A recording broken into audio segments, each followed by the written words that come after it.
Hello, everyone, and welcome to IGN Anime Club, episode 29. Yay, anime! Yay, anime! Yay! I'm your host, Marina Sanchez, and joining me, as always, is Kelly Pwiggy. Hello. And Megan Sullivan. Help me, I have Justin Bieber stuck in my head. That's not an anime. That's a curse. That's a curse. You've been cursed. Got the Cory in the house stuck in your head. That's an anime. Yes. See, if I had that wouldn't be a problem. But no, I have Justin Bieber, who's a different kind of cartoon. Speaking of mainstream things like Justin Bieber, what are we talking about today? We're talking about mainstream Premature things. segue. Whoa! But first, we're going to jump into what we're watching, as always, and as it is with this time of year, there's not a lot. Surprise! Yeah. Yes. It's a busy time at this office. Very busy. Yeah. As we've said before, like, our primary focus here at our jobs are games. So anime comes second, and now it's coming very, very, very second. Yeah, like a far second. It makes For me, sad. it actually works because I got assigned to an anime/game. So Oh, tell I us. also got assigned to an anime/game. You Huh, sure coincidence. did. Let's hear Wow. about yours, Megan. Well, okay, so I've been assigned to Sword Art Online Lost Song, which is coming out on PlayStation 4. Cool. So I decided to do my homework, and boy, did I do my homework. If you're not watching, which you should be, you can listen to it too. Megan's really good at homework. I don't know if this Yeah. is your first time watching the show, but Megan always does some serious homework. I do my research. And so I watched the first season of Sword Art Online, and I did a speed run of all 25 episodes, so I'm still a little loopy about everything that happened. So you told me you did a speed run. What exactly does that mean? You just scrub through the episodes just to get... So I watched the first 7 or 8 episodes just full on, and then I started like skipping the opening song, and then I'd like watch a few minutes and skip a little bit ahead at the sort of slower parts because I had to get this done really, really fast. Right. Yeah. So there are 3 things I love about it and 3 things I do not like about this show. And the things that I love is I love the concept of like this mad scientist, sort of an evil Hyoin Kyoma who creates this actual Hyoin. So cool. Actually, the Yeah, evil I one. am mad scientist who like creates this virtual reality helmet that can trap video game players in an RPG called Sword Art Online, and the only way that they can get out of their virtual reality helmet without being zapped and killed is they have to win this game. And I like that concept. I just think that's a really cool concept. Like, we're doing a lot more virtual reality, and I think that this is something that, who knows, it could happen. Just die playing Oculus Rift. Yeah. It's like, what happens if you get stuck in That's your what. game? That's how I feel when I play When you a fall VR on the walk, because you actually fall all the way down. just actually die. I always get motion sick, so it's like dying. Yeah, so kind of it's a slow, agonizing death. But anyway, so luckily you have a really cool protagonist. I really like Kirito as a protagonist. I like that they set him up as this very competent, skilled MMORPG player, and he's in the beta. And so even when this show gets quasi-haremish, which can be a little annoying, I actually believe it because he's a cool guy with good skills. That's the best kind of harem for me is when it's like, I can see why people would like you. Like, Yeah, so you could see you like it, and I love that. And I'm gonna get hated on for this, but my favorite couple is Klein and Kirito. I think their bromance is the best. I mean, I wish it wasn't such a weird, creepy age discrepancy, but otherwise, it's like move over, Asana. It's all about Kirito. I and really like Klein. Asuna, especially in the first half of the first season. I think she was a really cool protagonist in the first half. I liked Kirito in the first season, but in the second season he gets really boring. You're like, So I I'm noticed that just too cool in now. the second It's like, story that's his arc, attitude. like the first story arc is really good. It's all about trying to get out of. Right. Despite like the pacing issues, I thought that trying to get out of the game alive was a cool concept. And then the second half of the first season, it's like all of a sudden Asuna's like this bird in a cage, and suddenly she's helpless. And I'm like, what? And you've got this like, even for a cartoon, this cartoonish super villain who's like, you know, I'm the only one who's keeping her alive in this game, and you know, you have to beat me to like free her. Just the whole thing was kind of garbage, and the whole thing with Leifa and like Kirito's cousin. I think the big problem between those two story arcs is that it kind of turned everything it did really well in the first arc and on its head, and just did Like bad the things. Like opposite. Asuna was awesome, and she's like powerful and fierce, and then all of a sudden she's locked in a cage and she can't do anything. And she kind of does some stuff, but not enough to justify like what they did to her character. Yeah, I don't understand that because she was like she and Kirito were so cool, and like They also built like this really great relationship between Kirito and Asuna. Like they get their own little house. It's like a pseudo wedding kind of thing, and they're really cute.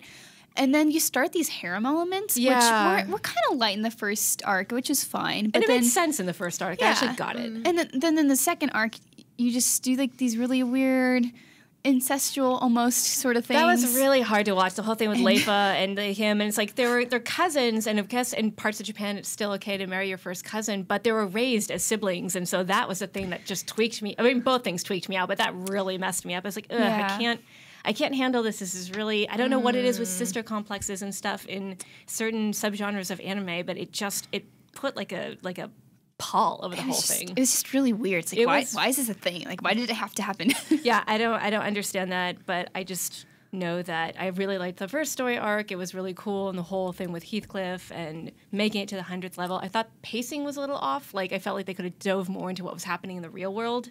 But overall, I liked it, but the second story arc of the first season was like, bleh. Go ahead. Oh, yeah. I just lost my thought. Go ahead. I stole your thoughts. You did. Just surprises. I haven't seen Sword Art Online, mostly because I heard super mixed things about it, and I was like, I consume a lot of media. I got to prioritize what media I consume. So should I, you guys both having, knowing what you know about Sword Art, should I give it a shot? Yes. Watch the first 14 episodes for sure. Okay. And then just brace yourself for like the second story arc, because Miranda, you were saying the second season. So the second season ends super well. I like Sword Art. I mean, casually, it's fine. The second arc is really disappointing, but I'm still interested like in how they present all these video game worlds and how they're different rules and stuff. Like it's still really interesting. But there is a first like gun world arc, which is fine. Like it does its job. Then there's like an in-between Excalibur arc that doesn't really matter that much. It's just kind of fun. But then the last arc is Mother's Rosario, which features Asuna again, and they kind of put her back in this more cool, empowered role where she's dealing with a lot of stress at home and in the real world and trying to balance that with, being with her friends in the games. And so she comes from like a really well-off family, and she has to deal with those kind of stresses as well. I wonder with these people, because they always have some drama happen in these virtual reality games, you'd think they would just quit. You'd think they'd be like, nope, I was in a coma for 2 years while I was trying to win this Sword Art Online game. Maybe I won't go diving back into this stuff. You know, when you become a trash monster with a game, you stay that way. Stay a trash monster. It's in your DNA. Like, I've talked about Destiny on this show. I'm wearing a Destiny necklace today because that's how trash I am. So I don't blame them for just going back into Death Game City or whatever's happening. Yeah, so I think the last arc in the second season really feels more like the first arc in the first season, and just really high quality, really great story. And it's good to also know. impactful with how virtual reality affects people in real life. And so that's kind of what the first one kind of did in a way. That was the third season. It's not out announced yet, though, right? Yeah, like I think the animation studio said that they'll keep making anime as long as there's still books. Sure. I'm just saying, Kirito and Klein, once Kirito's of age, ship it. Kirito, I just hope he gets better. You can kind of quasi-date him in the Vita game, by the way, which I thought was hilarious. Like, that's exactly what I did. I was like, this is my waifu. You can carry him around town and hold his hand. Like, you don't get, like, a romance cutscene like with the other girls, but you can kind of quasi-date him. I like that. Yeah. I like that a lot. But I do like Asuna and Kirito together. They're a good couple, and I don't understand why they kind of got, like, nudged aside in the second half of the first season. But whatever. Now I'm intrigued to check it out, because as always, I have a much better time understanding what's good and bad about an anime when I talk it out than if I'm just reading a description, or just when I get a general consensus off like anime Twitter or whatever, and see like, oh, people are trashing this one show, and that's not a complete way to kind of evaluate a show. Right. So yes, but you are also watching something anime and game related. Or you're playing a game. I was playing a game that has an anime, and it is called Yokai Watch. So that review will be up as of this airing, so... Tell us what you think, then. Yeah, so Yokai Watch is interesting. It's an RPG, but it does standard RPG fare really strangely. Like, the battle system is super weird. Yeah, I played a demo and was not a fan of the battle system. Yeah, so I read about this in my review. On easy, like, run-of-the-mill enemies, it's really boring, and literally the yokai will just attack of their own accord. And you can there's a fast-forward button, and you can just press X and just kind of put your 3DS down and, like, just be like, all right, cool. Sure. And that was weird. I was like, this isn't what playing is. Well, if it's a handheld, I sort of get it. I mean, a lot of games have that feature for handheld. Yeah, well, it's weird because it's a hybrid of real-time and turn-based. So there's real-time elements to it. So you have to, something happens called you get inspirited, or your yokai get inspirited by other yokai. And it's basically possession, but they don't call it possession. Mm-hmm. And so when they get inspirited, you have to purify them. And that is a real-time thing. And the battle's still waging? It's still going on. It's still happening. They're still fighting. On the top screen, and then you have to be doing things on the bottom screen to purify your yokai so they can continue fighting. And so there's this weird balancing act that actually is really fun when you're playing a difficult boss, because you have to do all of these things at once. And I think that the battle system is more suited to that than just kind of random encounters. The random encounters, I was like, I'm just going to run away from this, because you also get experience from quests. You don't have to battle, which is nice. Oh, interesting. What's an example of a quest that you can do? A lot of them have to do with solving problems that yokai have created. So I really like the world of Yokai Watch. Like, the battle system's weird, but I love, like, it really sparked my imagination a lot. Like, I was thinking, like, oh, maybe this is why I'm so tired all the time. It's a yokai. That would explain everything. But they're not really ghosts, right? They're not ghosts. Like, when I first previewed Yokai Watch, it was impressed upon me very heavily that they are not ghosts. They are yokai. They are not ghosts. They're spirits. They're like spirits. Animated. So yeah, I was concerned when I first heard that this game was coming west, because yokai are, something in Japanese folklore, and I wasn't sure how that was going to translate to, Western audiences, especially kids, because it is intended for kids. I think that's not a bad thing. That is not a detriment or anything like that. It's just, that's a fact about the game. And I think that the localization does a really good job of making it understandable and easy and just a natural part of the world that they've created in the game. And so I like it. I do like it. I want to keep playing it. Yeah, and yokai are like supernatural creatures. Like pixies or fairies in our culture, but they sort of more like an umbrella.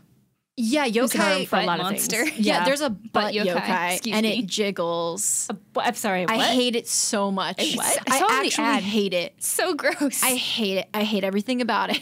Just, you know what? Real talk right now. It's called Cheek Squeak, and it's stupid. There's no place for this in the review, so the place is here. I hate Cheek Squeak. This is exclusive to Anime Club. Cheek Squeak can die. Wow. I hate bathroom humor, and I was just not about the fart yokai. But there's other things. There's like cat yokai, like Jibanyan's the main one that you'd see like on all the promotional materials. So cute. He's really cute, and he's really strong. Like he's in my party still. I'm like, yeah, you get it, Jibanyan. And then I have like a dog-ish yokai called Shmoopy, and he's a healer, and he's really cute. But then, my favorite one. She's so cool. She's a skeleton lady with a parasol, and she will mess you up. I love her. Her name's Rattel. The designs are better than like Pokemon? Because I mean, they're not. I don't want a one-to-one because they are different. Yeah, I talked to Jose Otero, host of Nintendo Voice Chat on IGN. He and I talked about Yokai Watch a little bit, and we keep going back to the Pokemon comparison because there's so many weird similarities. Like yokai can evolve. You have 6 in your party, but the gameplay is really different, and all the stuff that seems similar to Pokemon is very different. So the more I played, the further I got away from that comparison. But as far as eyeball. Oh no, we need you. Okay, I'm good.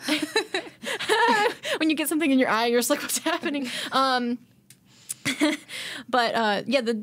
So I get further away from that comparison, but I think yokai aren't limited the way Pokemon are. Like,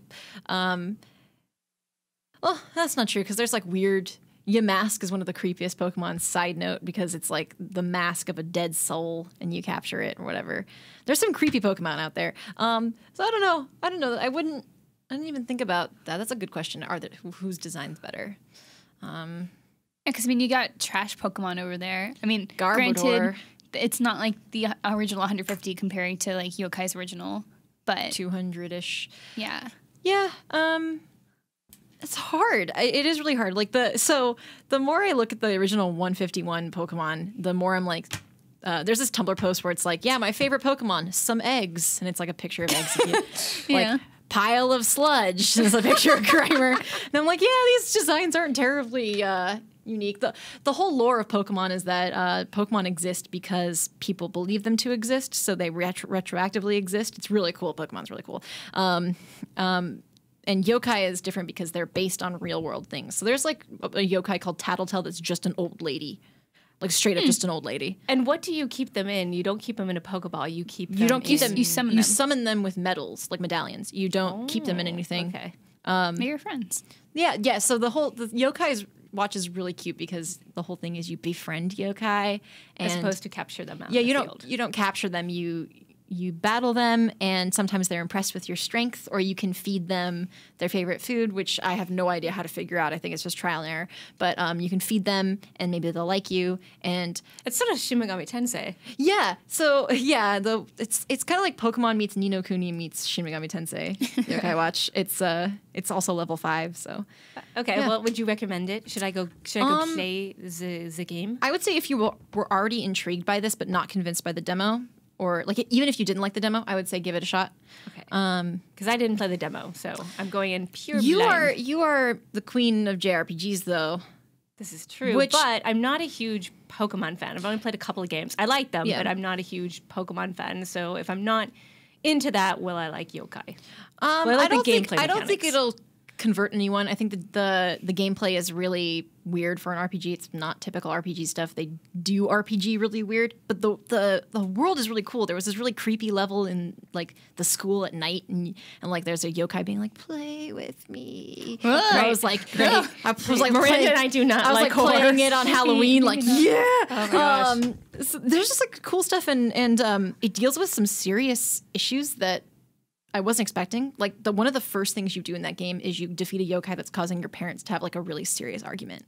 Wow. And there's another situation where one of your friends loses his mom's engagement ring, and his dad's like, "Mom's leaving us now, and it's all your fault."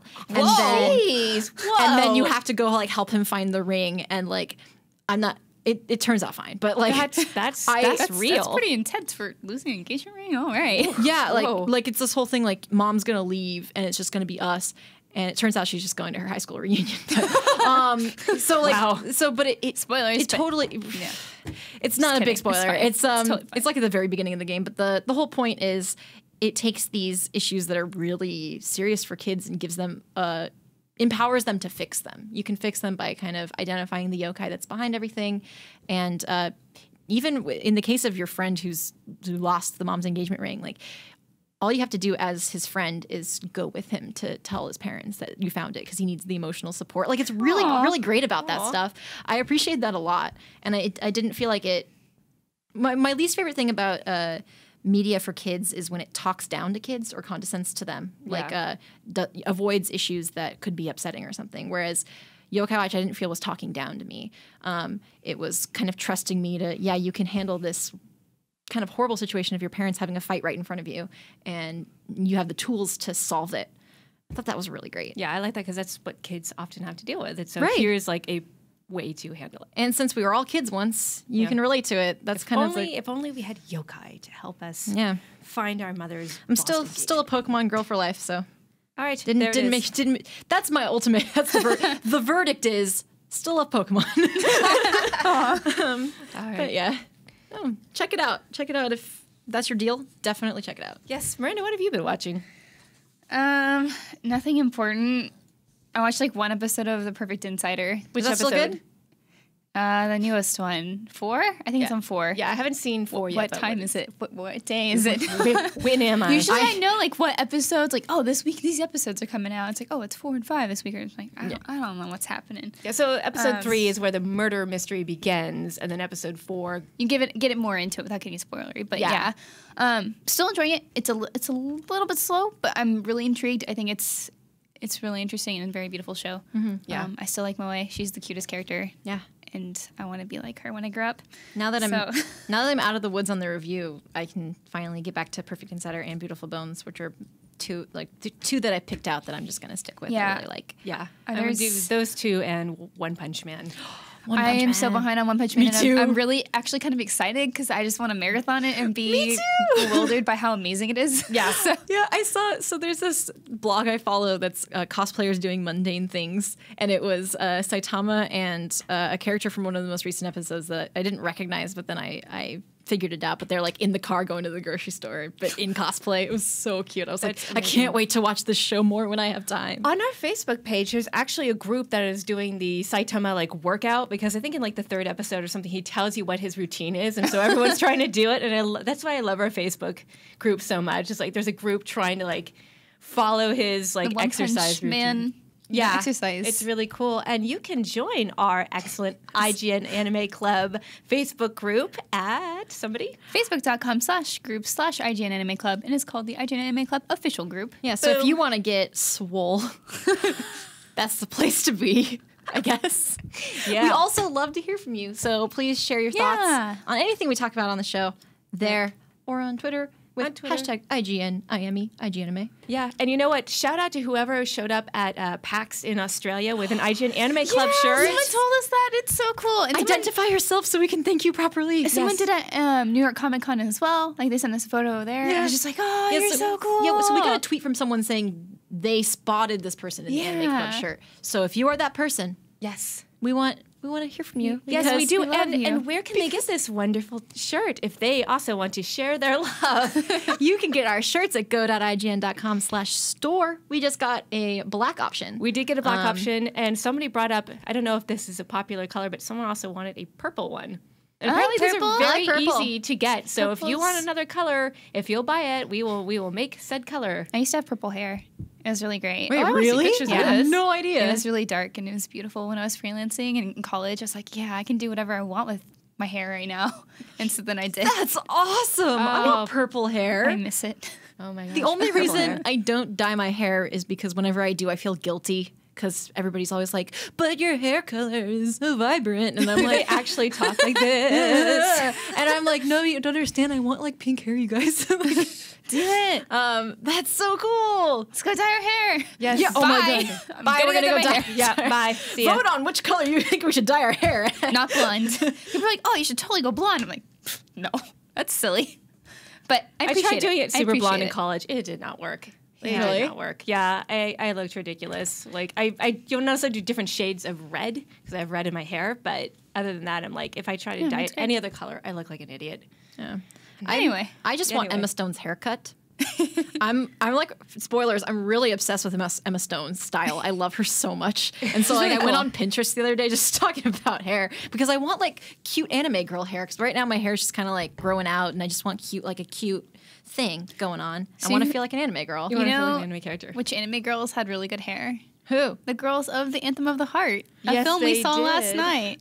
Wow. That is not only a good segue, it is also true. Yeah, so we got to see the Anthem of the Heart, which is a film by the makers of Anohana the Flower we saw that day. And so you know there's gonna be the feels. So yes. Megan. Oh Megan. Oh my god. Miranda and I like so no, we shouldn't skip ahead. We'll start from the beginning. So what's this movie about, you guys? It's about a chatterbox girl, and a tragic event happens in her family, and because of it, she stops talking. Yeah. Just altogether just does not talk. She's cursed to stop talking. Yeah, she feels like she's cursed. Yeah. And so it's about her in high school and having to kind of find her voice again.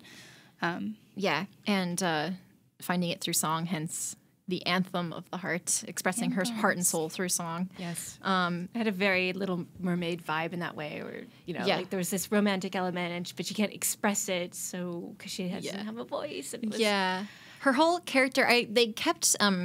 I really liked her characterization because they kept it consistent from the beginning. When you see her as a little girl and this tragic event happens, the whole thing is she's very fantastical and she loves this castle and she romanticizes the castle. And then even through high school, she's still thinking about princes and balls and castles and stuff like that. So I liked that she lost her voice, but she didn't lose herself. Yeah. She just couldn't express it. And so I thought that was really interesting. And I thought that the whole the trauma and losing her voice and she basically externalizes this trauma as an egg telling her that she's been robbed of her voice, and the egg is just kind of whispering in her ear figuratively all these horrible things. And for me that I definitely interpreted that as like an anxiety thing, like your brain kind of tricking you into thinking one thing about yourself.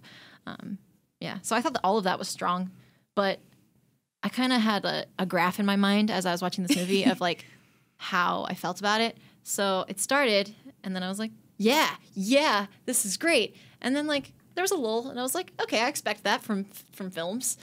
And then I was like, and I kind of felt a little flat, and I thought maybe I'm dead inside, like I'm not feeling anything. And then I liked it though. That's so not true though, because I wanted to record your reactions during the movie. Kelly has the greatest reactions to anything. She's so animated, and so at one point I was like reaching. I couldn't find my cell phone, but I was like seeing if I could like discreetly like record your reactions because you had like the best gaffes and like you were jumping up and down in your seat at one point, and I was like, I need to film this. This is amazing. Like, really great dramatic moments that they execute super well. Like it's very balanced tonally. So I mean, with Anohane, like you think, oh, it's gonna be cry fest but wonderful at the same time, and it does feel that way. Like they did a great job. It's like a 2-hour movie, and they know when to let it be sad, and when it was genuinely funny, it was great. You know? Yeah, the whole theater was laughing at these really cute moments because the main character, whose name is escaping me right now, June. Nanase June. No, Nanase. Yeah.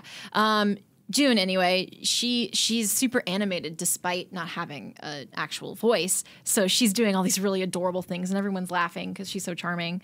And yeah, it was good because there were times where I was like, it was really like my heart was hurting, and then something cute would happen, and I'd feel a little better. Yeah. But there were cute things with just kind of like high school relationships, and I liked how it developed the side characters toward the end.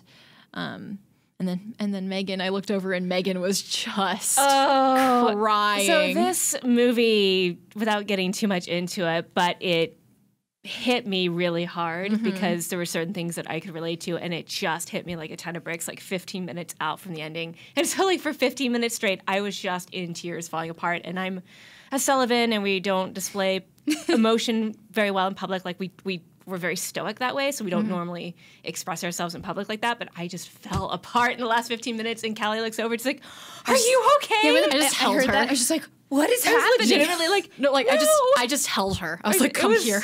I don't normally do that, but this movie hit me in the feels that last 15 minutes. Even though it kind of like it was a little predictable about what was going to happen. It was very cliche with its ending, but it executed it really well. Yeah, like it wasn't a groan-inducing or cringe-worthy cliche. It was just like, oh, that was nice, but like it fit and it worked, and we, I didn't hate the ending or anything. But it could have they could have left out certain things that would have made it a ton better. Yeah. Like it hit all the right notes, but there was something about it hitting all the predictable notes that was a little like meh. Yeah, it's funny that you go with notes because it's about a musical. Well, I also really like the character designs. So we talked about hair, and that's why we got on this topic. And so, like, there's a problem with, like, the Moe blob. Like, all the characters look kind of similar. Like, they might have different hair colors or whatever, but ultimately their face shapes or their body types are kind of similar, like, might vary in height. But this one does a really good job of body types and facial shapes, and just, like, they just look all different and unique and really great.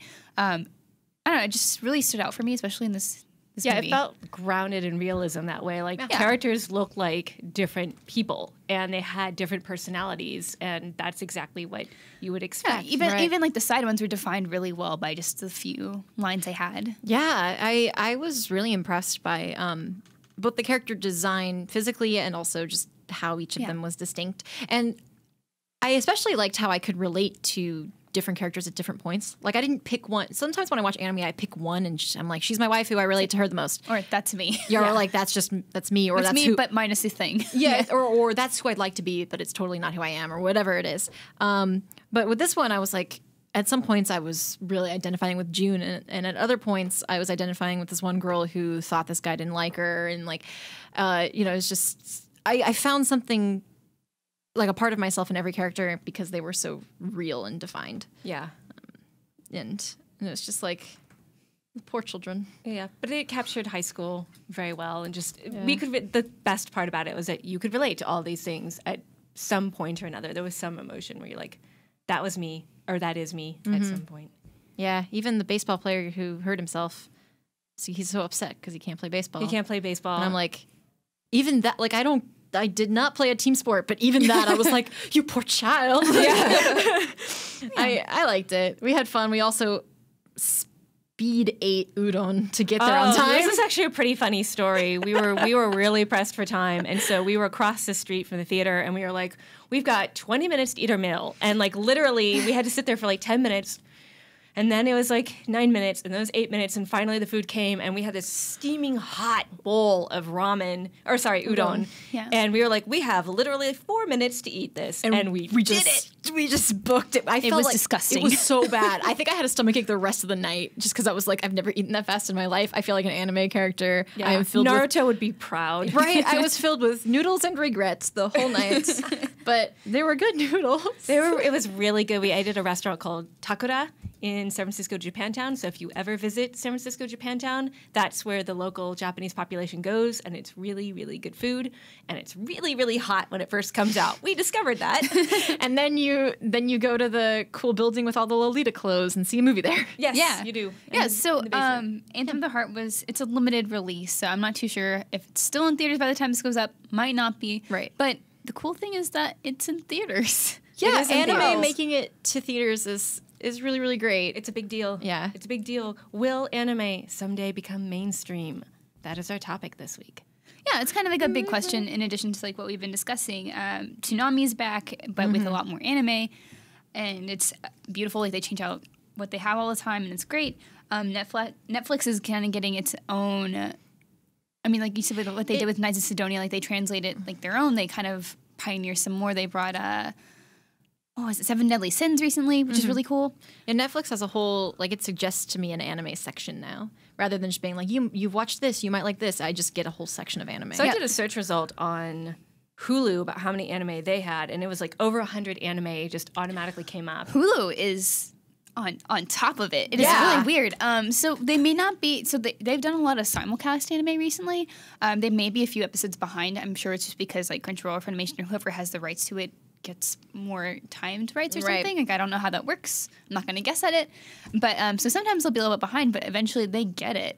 And they have like tons of anime. Some you can't get anywhere else too. Yeah, I Which noticed that. It's surprising to see that come up there. And like especially with just Hulu and Netflix, anime wasn't their biggest thing, and now it's really becoming a forefront. Netflix is a little bit slower at it, of course, but they still have like a really nice selection. Yeah, like you can watch like FMA Brotherhood on Netflix. Like Yeah, that's the one that comes to mind. They do like if you have Netflix and you haven't seen a lot of anime, you could probably get a good start there. Like they have a good kind of I don't want to say beginner set because it's not like beginner anime or anything, and I don't like that term anyway. But it's just like it's a solid set of anime. Yeah. To watch. And then there's some trash like Girls Bravo, which I definitely watched an episode of with a bunch of friends one night. That's some trash. But yeah, like I think The Devil is a Part-Timers on Netflix, which is a show that Jared mentioned last time or the time before that. Jared Petty, who was a guest on Anime Club. Yes. Stuff like that's on Netflix. That's just what comes to mind. Yeah. So. Yeah, and they also have Kill la Kill, Sword Art Online. Yeah. I think they have Attack on Titan too, so they've got a lot of like They the do. staples. They have, I think, almost all, if not all of Naruto. But if you're Right. old-fashioned and you still watch Toonami has really good shows. Like they had Kill la Kill, they have Michiko and Hachin, they have Naruto Shippuden, they have all that good stuff. So I all like that aside, yeah, like it's awesome. And the biggest point is that anime is becoming so much more available. I mean, at least in the United States, I know it's a little bit more hard to get still in other parts of the world. And Right. I think that sucks. It's just, like, I remember that feeling when I was younger. It's just like, I want this thing, but it's hard to get. Or, I mean, that still happens with certain shows, right? Right. But it's nice just to see it flourishing so well. Even like Crunchyroll is starting to like fund anime in a way. Like they just Yeah. announced recently that they're gonna start. They're working with I forget which company it is in Japan, but they're working with the company to actually fund certain studios and fund their anime. Yeah, they're partnering with them. On Yeah, that. so we asked them a little bit about it. They didn't say whether or not they'd be creatively involved with stuff, so that could be interesting to see if they bring any sort of Western influence. Not necessarily that could be bad or good. Like I know a lot of people were like pushed back for that. It's like, well, that could be bad because what we love about anime is it's Japanese, culture and it's oriented in that. But also be kind of cool to see what kind of other stories come out of that. Yeah, and I think it'd be a mistake to think that anime isn't already influenced by the West, and, Right. and Western animation isn't already influenced by anime because Like it's Steven Universe. Yeah, look at Steven Universe. Look at Ruby. Look at like even just the art style of Betty Boop looks a lot like anime. That was a thing that happened. Just the influence of kind of older animation in the West influencing Eastern and Japanese animation. So I don't think that's really something that you should be worried about if you are. Yeah, and I'd like that there's a lot of, when we talk about mainstream, it feels like it's more prominent in the sense that like big names out there are admitted fans of anime. So like Ronda Rousey is a famous example. Who else? Michael B. Jordan said that Dragon Ball changed his life. You know, and then you've got all sorts of actors and voice actors like Vin Diesel's a big D&D fan. Geek and Sundry has their Critical Role game. It just feels like the time of geeks has come, but my hope is not just like Marvel Universe and DC Universe, but my hope is that anime will break through. It's hard because Japanese culture is so different, and that's my concern. Plus, Right. all these movies that are like in limbo, like the Akira movie. Is that ever going to be a thing? I don't know. Who But knows? we're Been getting in production hell forever. But we're getting like Death Note and Ghost in the Shell, which is awesome. And like the new Ghost in the Shell animated movie is going to come to theater soon. It's just like amazing to see how much is coming and slowly. I mean, it's happening, which is like the important part, right? Yeah. Right. And it's important to support that. Yeah. I just hope that Scarlett Johansson, like the Scarlett Johansson version of I'm Ghost in the Shell, so- doesn't completely change the whole. I mean, Yeah. because how do you capture the essence of Ghost in the Shell in an action movie? Because it's so deep. Yeah, we'll see. Yeah. I'm looking for. I like Scarlett Johansson, and since she's in Captain America and all that stuff, she'll be in good shape. So she'll be able to do all the action I stuff. think she's always in good shape. Yeah, she's always in good shape, but Yeah. we'll see. Darkness. Darkness. So one question I wanted to ask you guys is, what happens to anime if it reaches like critical mass popularity? Like if it gets to where video games and comics and superheroes are right now, and if it's kind of like at the forefront of like pop culture and media, and like everybody's kind of a little bit of a dork now or whatever they want to call it.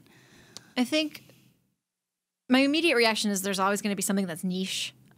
So even with comics, like there's comics that aren't mainstream, like Sex Criminals, or I mean, like a lot of people who are in nerdy circles that I know really like Sex Criminals, but it's not something great. that, but it's not something that like no one's gonna talk about that in the kind of outer sphere of geekdom. I thought they were making a that's show happening. for it. Are they? Oh yeah, Yeah. you're right. That was a bad example. I was thinking, Actually, you know it what? evolves out. I was thinking of a different one that has a word I can't say on this podcast because it's a bad word. It's a planet about ladies. It's a Kelly Sue DeConnick. I'm trying to give hints. I can't say the B word, and it's B word planet. Anyway, that's not something that's like super mainstream, but people do really like it, or like Lumberjanes or something like that. So there's always going to be niche things. Sex Criminals was such a bad example. So I think about like, there's already mainstream-ish anime. Like you think about Attack on Titan, and one of the big complaints I hear, because we've been doing some things with Attack on Titan Junior High, like we did a comparison video, which is on the site right now, where you can see the opening of Junior High versus the original opening of Attack on Titan. It's weird. It's like cool. It's like there's lots of really weird similarities, and there's this like section in the middle that's totally different, and it's just interesting. And it looks cool, but a lot of the complaints that I saw about that video were like, oh my God, they're milking this franchise, blah, blah, blah. And it's like, you get that with anything that's become mainstream. Like, stop milking the Batman franchise or whatever. So that's my other reaction is there's still going to be niche stuff, and there's just going to be more people complaining on the internet. Yeah. So kind of one of the more positive things that could happen if anime kind of gets blown up a lot more. We could see more of that influence from anime to Western animation. I think a big problem, what we've talked about before, it's not necessarily a problem, but it's just like a limitation, is that a lot of animation in the West is limited to just comedy or sitcoms or children's shows. Like we don't see it as a viable form of like entertainment or a way to tell a story for adults. I know like there's tons of like really great indie stuff out there. Right. But as far as like mainstream, super popular, bigger studio things, like it's reserved for comedy or for children. Yeah. So I watch a lot of Western animation for adults, and I have a type because it's all sort of comedy, but with like an element of realness. So that happens with Bob's Burgers. That happens with Archer. Not Archer. Archer's mostly comedy. It happens with BoJack Horseman, which I've been watching, and I didn't even like the first episode, and I kept watching it, and I was like, this is depressing. Oh my God. And there's another one that I'm thinking of that I can't think of right now. And You know, like Rick and Morty is another example of a comedy great. directed. That's really good. It'd be interesting to see just straight drama or something horror or something really serious or something really feelsy, and that's just not in the same vein of all these animated shows that we're seeing. That they're good shows. Like I don't dislike them or anything for being that genre that they are, but it would be cool to see Western animation kind of broaden its scope of what it can do. Yeah. Because I mean, we just talked about a really feelsy movie that I wouldn't see happening in Western animation unless it was directed at kids, you know? Yeah, it's so interesting that cartoons in the West actually started kind of for adults. Like you can get those old, like at the VHS store, they had this closed off adult section, but as a little girl, I'd always see some cartoon like character on the box from like the 1920s or 30s or something. It was like cartoons for adults because like older cartoons were really for adults, and then it became prioritized as a children's thing. And so even though you have more quote unquote adult shows like Archer, it's mostly comedy. It's mostly something off the wall like Adventure Time. It's not anything like grounded in drama or horror or anything like that. So that's a huge thing that anime. And to be fair, they do pop up every now and then, but the majority of them are under that umbrella pretty much. Yeah, that umbrella of this is comedy with maybe some feelsy stuff thrown in. Yeah. The other one I was thinking of was Futurama. Screw that dog episode. Jurassic Park is the worst episode of Futurama. Also the best episode of Futurama. It makes me cry. I love Futurama. Really yeah, it's just like I said, I have a type. I really like those shows, and I watch like all of them. But I'd like to see something else. You know, that's what I would hope from anime becoming more mainstream is creators in the West seeing the popularity and seeing that you know, this kind of genre can succeed. Maybe if we tried it, we could do something interesting with it. I wonder if the audience has any suggestions. If you have any suggestions about Western anime that isn't just comedy and sort of the mainstream stuff, let us know, because I'd be very interested to try out Western animation that doesn't fall under that category. I know things, but I just don't remember right now. That's fine. That's why I'm asking the audience. Yeah, but let us know, like, what do you think will happen when anime becomes, like, super mainstream? I don't think it'll change because it's still the creators ultimately making their shows. Like, they're still going to tell the stories that they want. So, although it may be, like, different influence, or, like, maybe people will start letting others tell different stories that, I don't know. Yeah. We'll see. So share your thoughts. And if you have seen Western animation that does not fall into the category we discussed, let me know, because I kind of want to watch it. Yeah, I want to watch it. Yeah, awesome. Very cool. God, I love cartoons. I like all the animes. It's all animation. I just want to watch Steven Universe forever, so I don't care. That's all.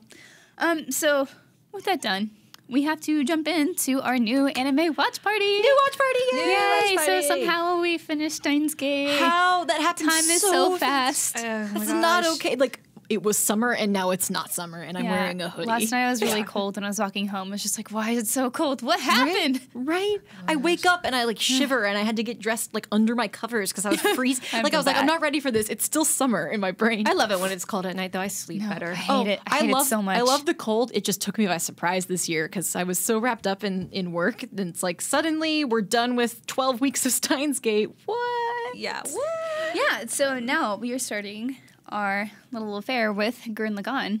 So that's cool. So if you've never joined us for Anime Watch Party before, what we do is every week we watch 2 episodes of a show that you guys picked. And right now we're watching Gurren Lagann. And so we read a bunch of reader comments and we kind of discuss amongst ourselves about like cool themes or interesting parts that happen in the show. And we hope you will watch along with us and join the conversation, because that's always the best part, is seeing how other people besides us interpreted the episodes. Because there's always something that I didn't think about. Yeah, we got some really good, thoughtful emails about it too, so excited about that. Yeah, so coming in the first 2 episodes, I want to kind of read this first comment, just kind of like a good summary of what Gurren Lagann is and kind of the good feeling of the first 2 episodes.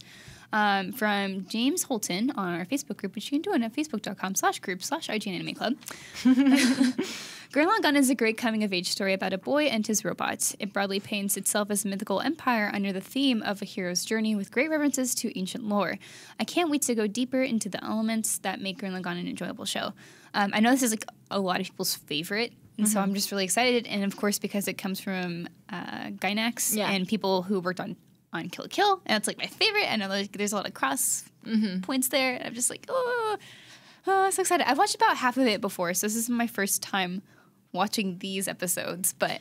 Yeah, Gurren Lagann's the kind of thing, like, I've seen so much of it in bits and pieces. Like, I'll see GIF sets on the internet, or I'll see someone talking about a specific scene or something, but I haven't sat down and really devoted time to it. So I'm excited. I've always loved Yoko. She's fantastic. Yeah, I mean, this is one of the biggest cosplays I've seen around. It's like Yoko. Oh, yeah. Like, I remember Yoko. Yeah, back when I was in, I guess, like, high school, I was going to the anime convention. I just saw, like, tons of girls as Yoko. I think it was when, you know, like, Gurren Lagann was still, like, out or just came out or something. Mm-hmm. Just, like, so cool. That is a brave cosplay. I admire that so much. Anything where you're, like, mostly revealed, I'm just like, you're so awesome. You are so confident and great. I know. You're amazing. Like, any Satsuki cosplayer or Yoko, I'm just like, yeah, you're so cool. Right. I can't even, right? I can't. So I already love this character just because I have so much respect for everybody else who loves this character. So I might be hypocritical because I know some people are like, oh, you know, fan service. And I think, Megan, before you talked about kind of not being sure about it. So I understand that completely. Like, yeah. But I was sold from the first time I saw her. She's just from like, when she crashed through the ceiling. I know. She's like, yeah. And I'm like, yeah, like you're great and so awesome. So yeah. But I want to hear what you think because you look pensive. Yeah, you look almost mad. I was bored to death. This was so boring. It was so hard for me to get through these first 2 episodes. I was like, oh my God, I don't care. Something happened. Like, it just, I don't know. I did not connect it. But that's the thing. Like, a lot happened, but I didn't connect on any level. It was like the comedy was like constantly in my face, and it was like, I don't like the art design. I think it's kind of ugly. I'm sorry. I like Yoko. I think she's a cool character, but the fan service thing was a little much. It was like no, you are allowed to not like her. I know I don't have a problem with her, but the whole fan service thing, it just didn't really feel necessary. I didn't completely object to it. Like, it wasn't the most offensive thing. It was kind of like, oh, of course. It's people who do kill. Why am I not surprised? But I'm sorry. I'm panning stocking. Please excuse me. I be even less surprised. No, I mean, it's a lot of people's favorite, so I'm hoping that within the next few episodes something will click because I want to like it. Like, it's so many people's favorite, but I was just bored to tears. You guys, I'm sorry. Everyone's favorite is someone's like least favorite. So, so my least favorite. I don't hate it. I just I'm just bored. Yeah, but you know, opinions are opinions. I don't care about ugly robots. I'm sorry. Make me care about this. Yeah, I wasn't like totally riveted either. But it's funny. So, I just really fast. Whenever I see a character with a bikini that doesn't fit properly, I'm like, someone help her. So she's like, I get distracted. So uncomfortable. I get distracted on that because I would be so worried the whole time. I'd be like, this is a disaster waiting to happen. This is a really bad idea. Have you ever been to the beach with a bikini that was slightly too small? It's not a good idea. Nope. Your dad's there and it's bad. Okay. So whenever I see that, I'm like, just you are allowed to buy a size bigger. It's okay. Anyway.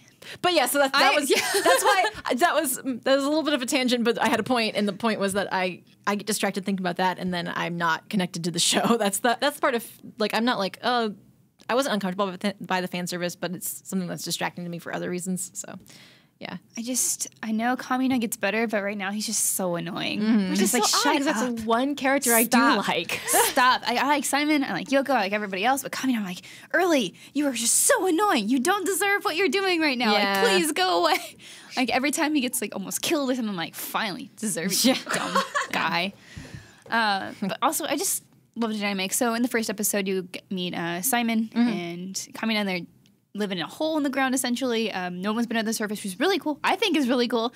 So you don't know what's going on. Yeah. And they're just digging holes so they can expand their territory. It's like Dig Dug the anime. Yeah. And also, it's not like that. I just said that. It's funny, though. Thank you. I'm really tired. Yeah, I'm.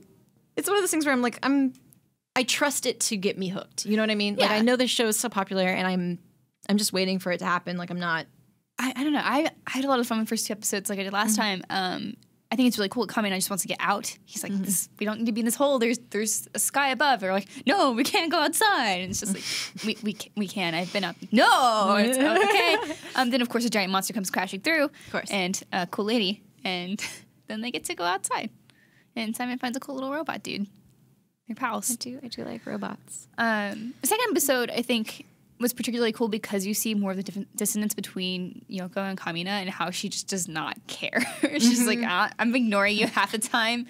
Like, whatever. Yeah. I really like that because she's just like, I love characters like that. I don't care about your dumb stuff that you're saying. Nice save. Yeah, nice save. I just don't want to edit, guys. I don't want more work. We're all so tired. Help us. I forget what I was going to say. We have another comment that I think you want to interesting. read the comment? Sure. It's from Derek Morgan, and I'm assuming from the Facebook group as well. Yeah, I think he emailed us, so you can email us. You can go ahead. IGN_Anime Club at IGN.com. Yeah, that is so. Yeah, so Derek Morgan is an email. Derek says, I had a chance to watch the first 2 episodes of the Gurren Lagann. Oh, sorry, I read that wrong. Of Gurren Lagann this weekend, and I haven't quite decided how I feel about it yet. There's enough there to keep me watching. One thing I have noticed is that there are many different facets to this show: action, humor, a touch of mystery, and of course, fan service. Interestingly enough, of all of those different aspects, it is the fan service that I find myself thinking about the most. Not because it was especially pervasive or perverse, but because I've been asking myself if it was, quote, good or, quote, bad fan service. Here's my question. What do you think of the characterization of Yoko and the use of fan service? So we talked about that, but I like getting... Also, he has a really good little note. His little PS is really good. So that's what I wanted to get to. So we discussed Yoko, but I love the PS. Go ahead, Miranda. I wonder if Yoko's name is foreshadowing her becoming a wedge between the blood brothers Simon and Kamina, like Yoko Ono was with the Beatles. Just throwing that out there. Like, that's really smart. That's an awesome theory. Totally. I want to know if her name was based on Yoko Ono. That'd be really, really interesting. That'd be cool. Yeah. Aww. So thank you, Derek Morgan. Yes. Yeah, so I don't think it makes her any less of a character. She obviously is really cool. She does not care. She's also living in a desert, so I would wear a bikini too. Yeah. If I could. Like, yeah, just gonna run around in some really short shorts, which I usually do anyway. So I'm like, whatever. I don't object to her. I just, some of the direction was a little bit like... Yeah, I mean, like, there were, like, the tunnel scenes, like, very male gaze, like, I'm staring at your butt. It's like, well duh. I mean... Do she got the booty? She do. Yeah, then he learns that she's from also a hole and... I wasn't super bothered by it. Just to be clear, I was just more of like, of course, it's the kill people. And Kill is perfect. So I love Kill. I'm not knocking Kill, but I'm just saying if you're familiar with these shows, I will actually fight you. No, I'm just kidding. I will not. You can have your. Yes, we know you have your. Oh, Satsuki, she's the best. Anyway. So it's like the first 2 episodes. Like, there's not a lot of substance, but it's cool seeing them trying to like discover this world, figure out these big robots that are causing earthquakes below. And, of course, the end was Kamina, who's like, I have to find my father kind of thing. Finds maybe the skeleton of his father. So, yikes. That was a downer. Yeah, it's like, it's a great fun time. And then, here's my dad's cape and bracelet I used to wear all the time. That skeleton that I was being really snarky about. And I think it's a different skeleton. Was it a different skeleton? Yeah, I think he trampled on him with the robot and unearthed a different skeleton or something. Okay. Well, point all being, the skeletons. He realized that he was wrong to do that because this is a very harsh environment. Yeah. So let us know what you guys are thinking. I told you all the points of contact, so get on them. Anyway, if you guys want to go on us on Twitter, you can find me at HavoCRose. Megan, MEGHAN_IGN. Inky Dojiko, INKYDOJIKKO. And so that's episode 29, and we can't wait for episode 30 next week. I was like, tomorrow, gosh. guys, we're recording tomorrow. Surprise! No, next week. I was like, that's wrong. Episode 30. I can't believe it already. So weird. That is amazing. Thank you all for joining us. Thank you. We love you. Thank you so much. Tweet at us, Facebook us, email us, like, comment, subscribe. Share with your friends. Keep the lights on, as one guy used to say. Buy IGN Anime Club shirts. Yeah. We adore that. That's we awesome. love you. Yeah. Okay. Yeah. Okay. Bye.